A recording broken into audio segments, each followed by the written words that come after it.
Bien, vamos a iniciar con explicar cómo vamos a realizar la distribución de frecuencias para datos cuantitativos. Tenemos el ejemplo de la lista de precios de los vehículos vendidos el mes pasado en Applewood Auto Group. Nos dan esta lista de números. Para realizar su distribución de frecuencia, lo que tengo que realizar es primero tomar de todos estos datos el número menor. El número menor es 294 y el número más alto es 3292.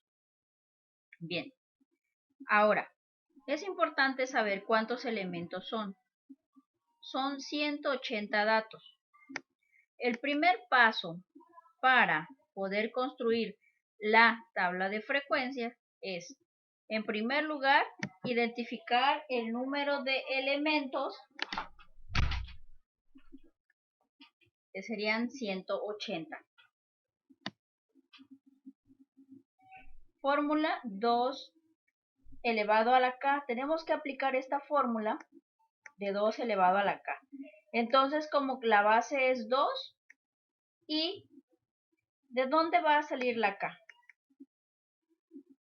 K va a ser el número que nosotros necesitamos, ¿sí?, cuyo número sea mayor a 180. Es decir, si yo aplico como base el 2, si yo colocara el número 5, por ejemplo, y elevara 2 a la 5, me daría 32.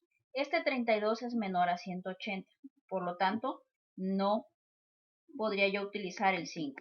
Si yo le doy el 7, es 2 a la 7, 128. Es menor que 180. Entonces tampoco puedo utilizarlo. Voy a colocar el número 8. Y ahora el número es 256. Este 256 es mayor que 180. Por lo tanto, de ahí definimos que el número de clases que vamos a utilizar son 8. Ese es el valor de K. Entonces, ¿cuántas clases vamos a utilizar? 8. Ahora, el paso número 2 dice, determine el intervalo o el ancho de la clase. En este caso, el número mayor es 3292. El número menor es 294. Entonces, al número mayor le vamos a restar el número menor y lo vamos a dividir entre el valor de K, que sería 8. Al utilizar esta fórmula, el resultado da 374.75. Bien, tenemos que redondear, ¿sí? Se redondea ya sea a múltiplos de 10 o 100. En este caso, como va, si se dan cuenta, va de 100 en 100, los datos están proyectados así, dan 1700, entonces tomamos el redondeo como 100. Y lo vamos a redondear al siguiente número, que sería de 374, lo vamos a redondear a 400. Este va a ser el ancho de la clase, 400. Ahora vamos a establecer los límites de cada clase. Vamos a considerar el número menor, o vamos de 100 en 100, entonces vamos a considerar el 200, porque el número menor es 294. Entonces consideramos el 200.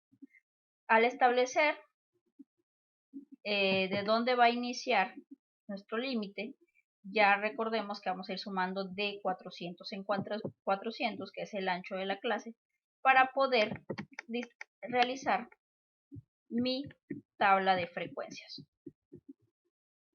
El cuarto y quinto paso es elabore la tabla de frecuencias y cuente el número de elementos de cada clase. Bien, entonces que consideramos aquí de 200 a 600. 200 porque consideramos el número menor, que era 294. Más 400, entonces ya suma y ya es de 200 a 400. Luego consideramos de 600 a 1000, y luego de 1000 a 1400, y así sucesivamente hasta llegar a los 3400. ¿Por qué 3400? Porque recordemos que el número mayor era 3294, y como va de 400 en 400, termina aquí en 3400.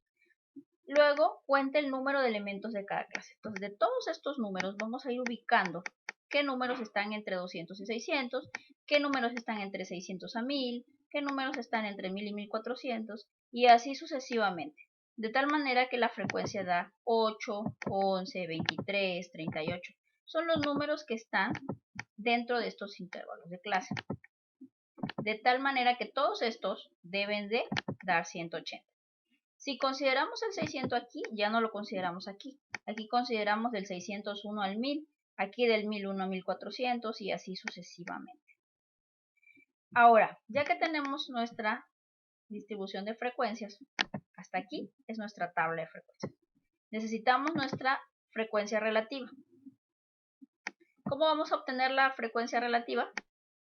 La vamos a obtener de la siguiente manera. La frecuencia relativa vamos a dividir, en este caso, el número 8, ¿sí?, entre el total del número de precios o de datos que tenemos en este caso. El número de datos es de 180. Vamos a fijar, recuerden que para fijar esa celda vamos a utilizar el signo de pesos. Esto nos va a permitir fijarlo y poder arrastrarlo, porque si no fijamos la celda, entonces nos va a salir erróneo. Aquí. De esta manera ya obtuvimos aquí el resultado de esto es 11 entre 180, el 23 entre 180. Allí obtuvimos toda lo que es la frecuencia relativa. El porcentaje únicamente tenemos que multiplicar la frecuencia relativa por 100 y ahí está el porcentaje. Nada más vamos a bajar, vamos a recorrer la fórmula y listo, ahí está. Bien, recordemos que la frecuencia relativa nos debe dar 1 y el porcentaje nos debe dar 100 para que sepamos que estamos de forma correcta. Entonces, eso es la tabla de frecuencias. Ahora los porcentajes es si les preguntan, los precios de los autos entre 200 y 600, ¿qué porcentaje representan? El 4.44%. ¿Cuál es el mayor porcentaje en los cuales oscilan los precios de los automóviles? Entre 1400 a 1800 porque conforman el 21.11%. Y así sucesivamente. De aquí sacamos la información que nos puede servir como referencia a algunas preguntas. O ¿qué datos representan los números o los precios más altos? Únicamente representan el 2.22%. De esa manera responderíamos a ese tipo de preguntas a través de establecer la tabla de frecuencias. Y de esta manera sencilla pueden realizar las tablas de frecuencias de cualquier dato de tipo cuantitativo que tengan, sin importar el número de datos. Siguiendo estos 5 sencillos pasos, ustedes pueden resolver los detalles que tengan con problemas que incluyan datos cuantitativos en estadística.